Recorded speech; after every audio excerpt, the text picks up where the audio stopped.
Okay, well, I have installed one of two seats from a 5th Gen Camaro into my 1969 RS Camaro. One of them is done, and I'm just starting to work on the second one.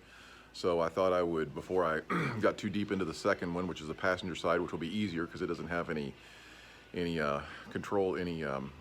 electronic functions on it other than the seat recline, which I'm not going to hook up because I don't think it's really worth messing with. So I will show you the first one installed, and then I'll show you the process of putting in the second one and how I did it.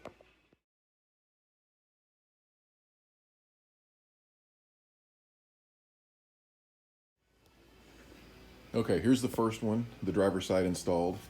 As you can see, it has a lot of adjustability, and it goes quite a ways back.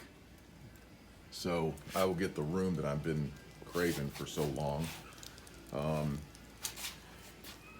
And they match, fairly well. They're leather, so it's obviously not original, but it looks good.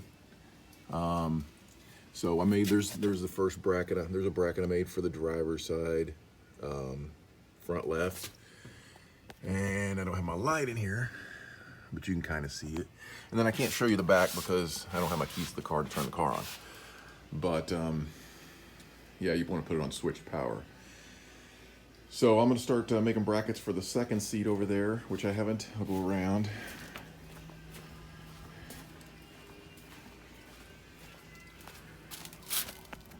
Which I haven't done anything for. So right here's my first bracket I just cut. Haven't put any holes in it yet.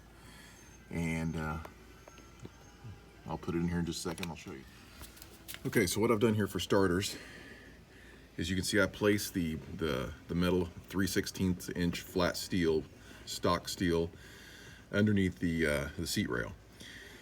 I made a mark right on the front of the floor pan. I don't know if you can see that or not, a little black mark.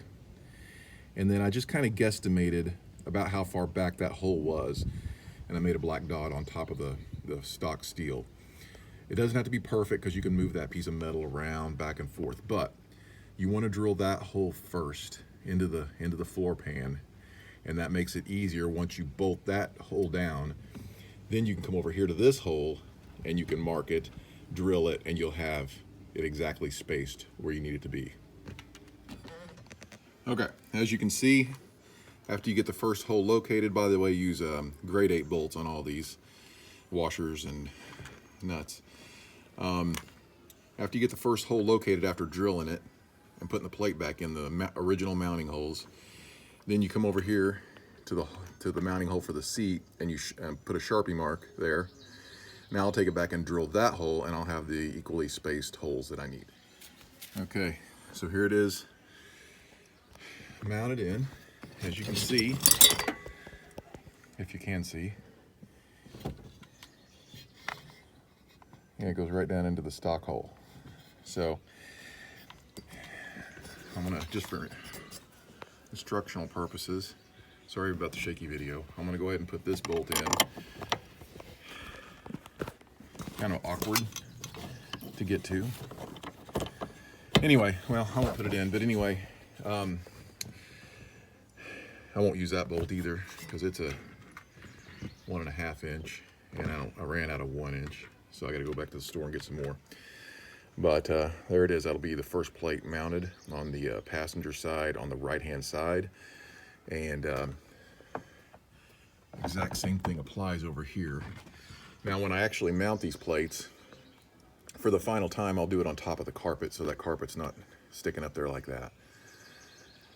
And when I pull the seat back out, also, see I drew a line right there along the bottom of that, all the way back. And I'm going to trim that off because, as you can see, that plastic goes all the way down into the carpet. That plastic cover for the electric seat back. So that'll help the seat move back and forth. And I need to do the other side. I haven't done it yet, and I'm thinking that may be why the motor is struggling a little bit to get the seat to move forward and back.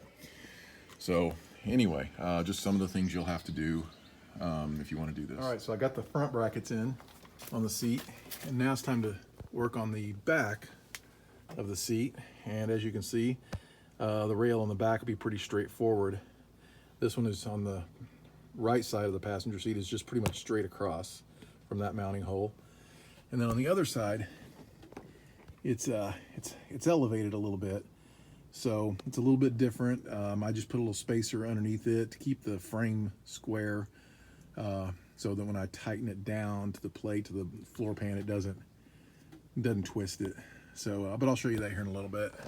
Before I forget, here's the seat after I trimmed the side up a little bit, so that alleviates it from rubbing along the carpet. The back, here's the back mounting bolts now. Get the light right here. I haven't tightened them down yet, but I got a spacer under that, as you can see. We'll keep, because it's a little bit elevated off the edge of the floor pan than this one over here really is. So I got a spacer under that too. Don't know where I found those spacers or what they even are, but I think they're off a wire cart rack. One of those cart racks you put those wheels on. So I put me a bolt in there. I got to pull the seat back out again because I've got to run my track for the seat belt right here for the Morris 3-point seat belts. I might show that too, just since I'm doing the video. But I got to pull the seat back out, and when I put it back in, everything will bolt down right there. So that'll be it. Okay, ladies and gents, here we are with the seat back out, and I flipped up the carpet so I could put my extender brackets in for my reels for the seat belts. So this is for everybody that's interested in how the 3-point seat belt system mounts. So that right there, of course, is your existing stock mount for the reel, and I mount mine under the carpet. Some people, I've heard some people do it above, but if you don't, and paint them black, but if you don't particularly want them seen, which I don't, because they look kind of odd, then under the carpet I think will look great. So anyway, there it is, and I've got it bolted down. So the next thing is to cut my holes in the carpet, lay the carpet back down, kind of form it around it, and go from there. All right. Okay, and here's a look at it with the carpet laid back down after I made the cuts. So not the prettiest thing in the world, but if you see how far back my seat goes, and this one doesn't go back quite as far probably, but it's not going to be noticeable anyway, so I'm not that worried about it. But I just wanted to show you kind of what it looks like if you want to cover them up. You can just poke them through the hole there in the carpet, and we'll tighten things up. We'll try the seat on it and see if the seat interferes with the track. It did on the other side. I had to cut a little bit off the edge right there, and it looks like I'm going to have to do the same thing with this one. I won't go into detail showing you that because that's easy enough to figure out. But when I start putting the seat belts in, I'll continue on this. All right, so I've got the seat almost mounted back in. Oh, I forgot to tell you, after I put that bracket down the carpet over it, you have to put the seat belt through the carpet there. See, going down there to where where the bracket hooks into the mounting point. So that goes on the outside of that bracket, and then you put the bolt through both of those. And that's where the seatbelt point is. All right, so I got down here to the this mounting point, and I was going to, I couldn't get the bolt in. It's a little bit off. So I'm thinking what has happened is this bracket may be just a little bit too wide, and I need to shave some off the inside of it, and that'll bring it in just a touch, and that will allow me to mount it. Then I'll get everything bolted down, and there's the other part I cut through the carpet and stuck through. Put the reel on, put the shoulder belt on up here, and that'll be about it. So get to work. All right. Now I got the seat permanently mounted in.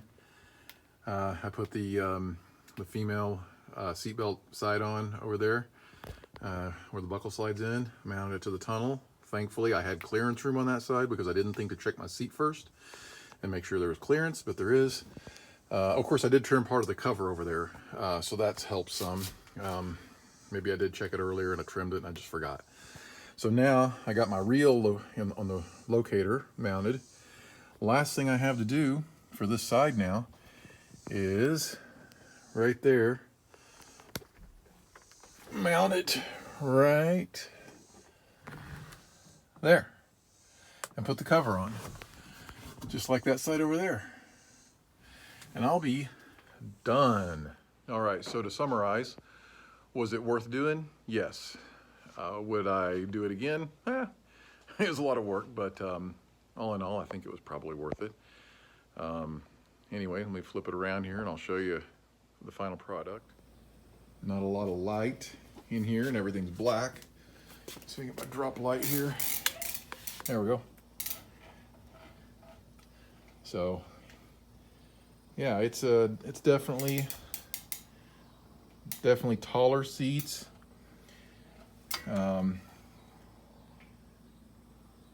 My head comes a little closer to the ceiling on both sides, but if you were like recline the seat back, I'm 6'6", by the way, so you know, they'll fit taller people. You just gotta lean back a little bit more, but all in all, they're gonna be a way more comfortable seat than what I had for stock seats. So that's about it.